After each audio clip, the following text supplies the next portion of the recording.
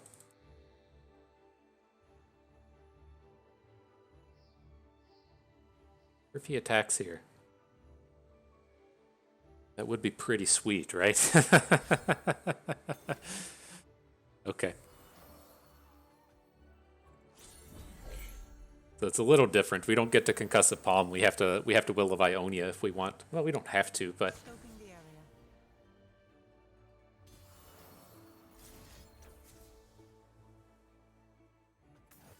this gets her out of here. Yasuo flips. We have the big open next turn. What? Oh, man. Do it, Yasuo. Has to be done.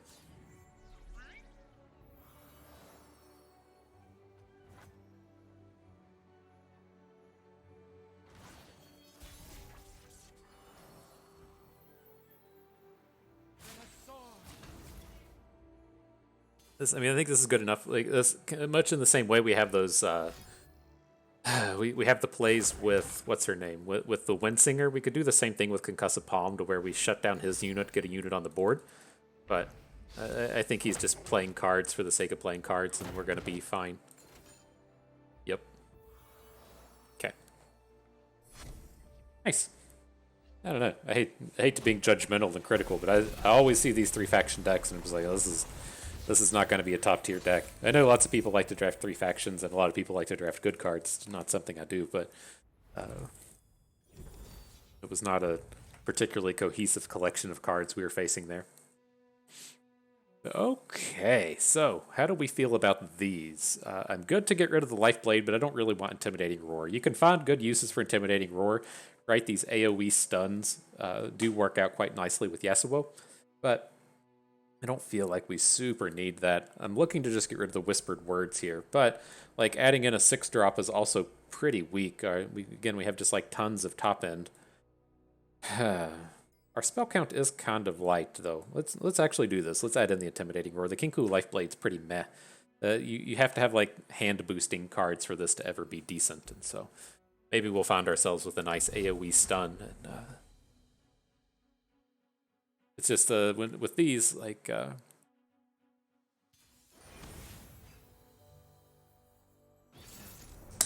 With like the Decisive Maneuver, like Shunpo, Intimidating Roar style cards, I usually don't like to play multiple copies of them, because if you draw multiples, then you're in kind of a bind.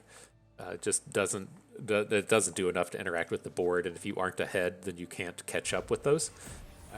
So I usually only play one in our decks, but we'll risk it for the biscuit, as they say. I feel like that's some kind of like sexual slang. I can't remember. I'm pretty sure. I'll have to look it up on Urban Dictionary to see if I'm allowed to say that. Alright. Big things coming from the Darkness deck. Sin of Vagar. He's got the full champion collection. Ooh, that's kind of nasty. He's just ready to boom our Yasuo right from the start. I was hoping I'd get to like Concussive Palm kill one of these, or stun kill one of these things. Maybe we go for the one. We're going to have something go right here, aren't we? So we've got the Guile and the mana. Let's play Yasuo. Guile down the Twisted Catalyzer. And then if he has a Darkness card, we're probably just dead.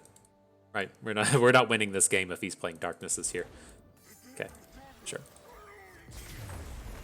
That's the what is like historically and recalls and everything in terms of being in a control deck, right? If we're out here, Weapons of the Lust. I don't think we want any of these. Well, the Screenglade Duo trait is good. I don't want the Whimsy or the Fey Guide, but right in terms of what our spells do, they're all tempo spells, right? You play a stun, the unit's just done for the turn, but it doesn't actually kill it, and they get to come back and do things with it the next turn. Or you saw a lot of these games to where we were getting to pretty luckily like recall units that they couldn't immediately replay. But you don't actually kill anything with those cards, and so it's very easy for us to land on these spaces as to where if like Yasuo is actually dead, or if we aren't able to be any kind of aggressive, that we're just spending a card to prevent a few points of damage. And the darkness deck is just a horrific matchup in those terms, as to where we don't really want to just be like bouncing a card that generates a darkness, and his darknesses were already built up to the point to where they just killed essentially every unit in our deck. So very strong draw from opponent there. They were also living the pay to win life, and so not surprised to see them doing so well.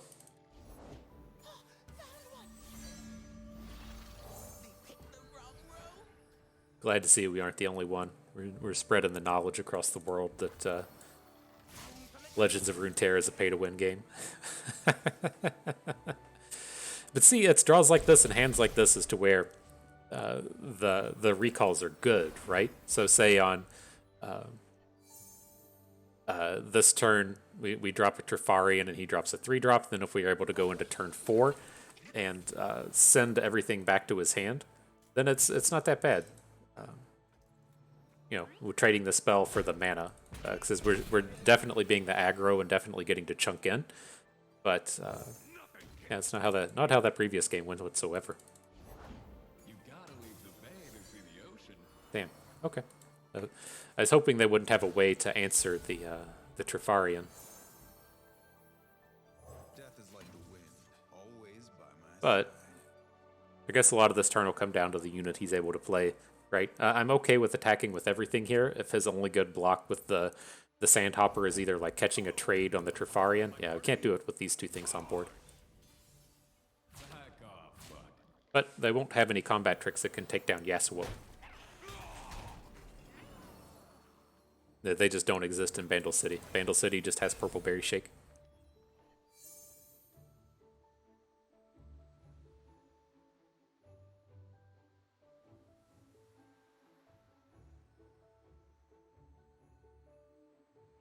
Right, well, what are we getting ourselves into here?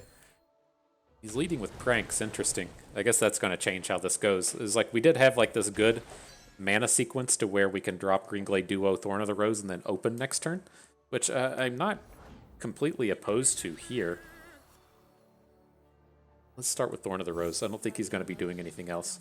She shuts down attacks on both the Yordle Captain and can potentially stop the 2/4. But I think this might be still a good open. Hey, Krabby. That's my resting face. Just a little unfortunate we don't have solid answers to this Yordle Captain. You'll never see us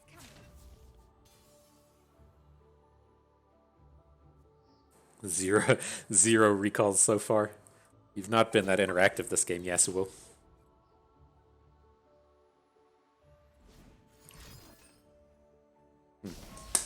That's kind of lame. I can assure you that's what a lame person would do.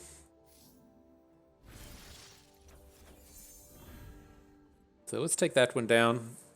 I think we can let this Thorn of the Rose combat happen. We do have the Calling Strike that would take down the Tenor of Terror, but there's so many like utility cards coming out of Bandle City that I think we might get something decent with Calling Strike. We're definitely struggling now. Don't like seeing cards like Conchologist come down, especially when they're paired into Bilgewater.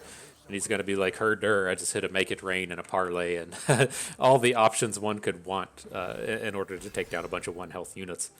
Things like Pokey Stick coming around. It's not good for us. Or we could just recall a Conchologist, right? Nope. No, just no. Friend and foe alike. Friend, no, get that out of here.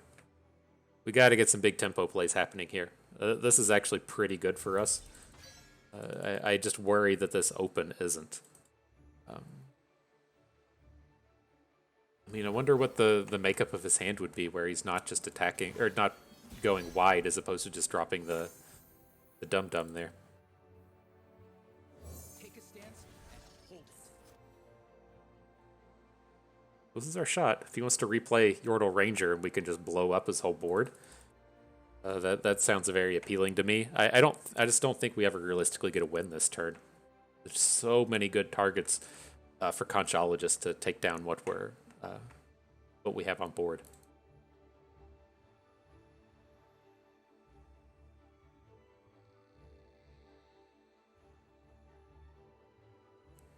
But I mean, if he does replay Yordle Ranger, we can find ourselves in the space to where we homecoming a 1-drop in the Ranger, and then we guile the Conchologist, and then we have lethal. So, I mean, if he has some kind of weird space where the Yordle Ranger's his only unit, fuck me, man. I know that's some of that sexual slang. I can't remember. Risk it for the biscuit. Was that it? Let me see. Gotta gotta look it up on the old Urban Dictionary.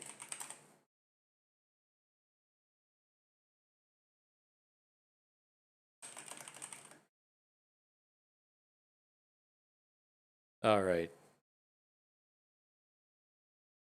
It is the risk. Take the chance of sacrificing your current possessions in order to win much more. The sexy biscuit. There you have it. It's all about the sexy biscuit, apparently. But now that we've looked that up, oh, hang on. What do we got? Some of these things where they use it in a sentence. In this game, you have 6 dice and take turns. Oh, that's way too much reading. Hang on. Are you willing to risk the consequences to get whatever reward you are after? Jill says, aren't you allergic to that? Why are you eating it? Jack says, it's good, so I'm going to risk it for the biscuit. All right. I feel like we're allowed to use that term. It's all safe and good. Okay. Did we just win this? Let's see. So, I mean, we're still back onto this play, right? Where we homecoming this dude back. We return the mech. I guess where this goes south is if he has the... he still has like a pokey stick or whatever off these Conchologists. This Green Glade duo is going to fail. But, I mean, I think we still need to be going for it. We don't have any way to protect the duo as it is. But I have a hard time imagining he didn't just go through. The fuck? Where does this even come from? Okay. So we're going to hit for 6. I mean, is it even worth attacking with everything at this point? I mean, we can hit with the duo. But at this point, he's just going to put his blocks on our big units. Oh, this is so bad.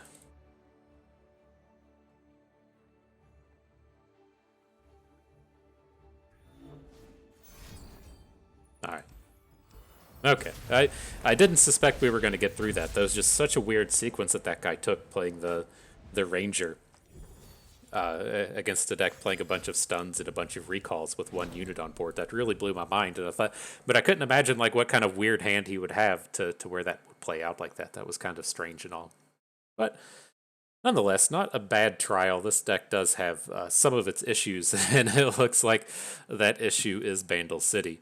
A lot of just value cards coming out of there. It's tough with the Yasuo decks like this. Like again, this is what I kind of described as a Yasuo control deck, to where you're kind of like building up to these boards to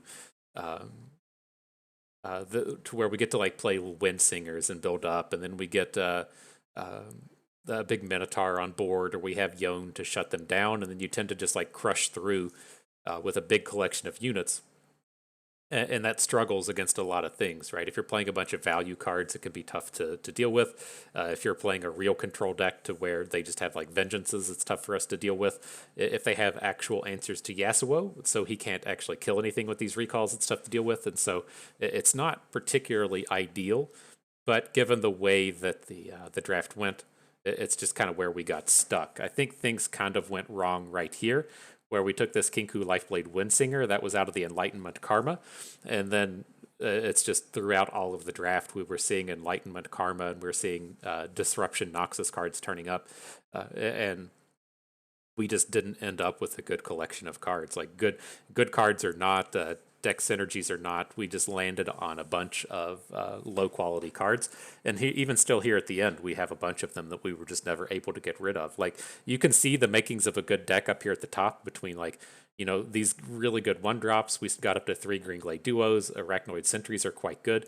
The Thorn of the Roses are good in this deck, but then as we get down here to the bottom, we're going to see these Defiant Dances, Whispered Words, Will of Ionia, Intimidating Roar, Wrathful Rider. The list just goes on, and we were never able to like escape the low quality portions of our deck. And so yeah, I still think the way that you're looking for these to be is you're really wanting to be a tempo deck, right? You get down, you get aggressive early, you're able to just kind of make a trade or two along the way, but then when it comes to getting your big high powered attacks in, you can drop those concussive palms, or you can homecoming and protect a unit and bounce something else. Like you have these turns to where you can make good usage out of those spells, right? It's okay sometimes. Like there's a big concept that I talk about in terms of games not being won by card advantage. Games are won by mana advantage, right? And the idea why aggro decks are good are because, say, it's by turn 7, you have whatever that math would be, like 35 mana, and you're able to spend all 35 of that mana to where your opponent's playing something a little bit slower, and maybe they only get to spend like 27 of their mana. And if the game goes like 2 more turns, then they would overtake your mana advantage, right? And the same thing applies on the flip side to control decks. If you go to like turn 12 and they spend 115 mana to where your mid-rangey deck only gets to spend 80, it doesn't matter how many cards were drawn or generated along the way. It's who gets to spend the most mana at the end of the day. And that kind of like pieces together why certain decks are good, and that aggro gets to spend 100% of their mana before your opponent gets to spend all of theirs, while control decks are good because if the game goes super long, they get to spend way more mana than your opponent. And that's what was like really gives these decks some trouble is we're spending 4 mana to play a homecoming, and your opponent, just gets to replay that same unit. And so if you aren't able to take advantage of the way that your cards work in terms of mana advantage, then it's extremely tough for you to be able to win the game. And, so to using that, kind of analogy to swing back to this, you are looking for your bounce spells and your stun spells to be kind of tempo-oriented cards. So if you have this board full of Green Glade Duos, you get to send your opponent, you spend your 4 mana to put your opponent's card back in their hand. They may not get to spend that 3 mana or that 4 mana or whatever again, because the game's just over. But as we look at, say, like those Darkness decks or the other control decks, you return their 3-drop or their 5-drop or whatever to their hand. They just still get to replay it because the game hasn't ended quickly enough. And so it's like I understand that concept and where it lives here, but I still think we were kind of stuck playing Yasuo control when your bounce spells and stun spells most certainly do not function as removal spells. But given all of the drafting problems that this deck went through, even just looking at this thing and seeing things like Ritual of Renewal landing in here, or things like Lead and Follow being stuck in here, I was still pretty happy with how this turned out at the end of the day. Again, this is one of these drafts where I feel like if the leaderboards were based on MMR, that this would be one of those things that separates our viewers from the pack, and being able to turn a draft this horrible and this bad into, if an average player was going to get 2 and the old FTP bust viewers are getting a 4.5, that's a pretty big win in my books. Whereas if the benchmark for success is 7 winners, then it's extremely challenging to pull off with a draft like this. But nonetheless, I had fun with it. That's all that matters at the end of the day. That's my barometer for funds, is if we had our barometer for success is whether or not we had fun. But yeah, that is going to do it. We don't have no rewards today. I think I finally saw there were like a patch notes thing yesterday that there's some kind of new cards coming out on like the 15th or the 16th or so. And so hopefully that's when all of the rewards will be coming out. I think it fell kind of weird, right? I think they're... I don't even remember anymore. I'll have to pull it up. But I think there is actually a small patch coming out this next week before the seasonal tournament. Then the seasonal tournament happens the weekend of the 11th, and then the new cards come out following seasonals. I think that might be the way it goes, but honestly, I don't know. Go to the Play Runeterra and look it up yourself. When have I ever been right about anything? But that is going to do it for us today. Hope everyone enjoyed the trial. You had some fun with the stuns. You maybe learned a thing or two along the way. Had a good time watching. This is Bust, and we thank you for being here.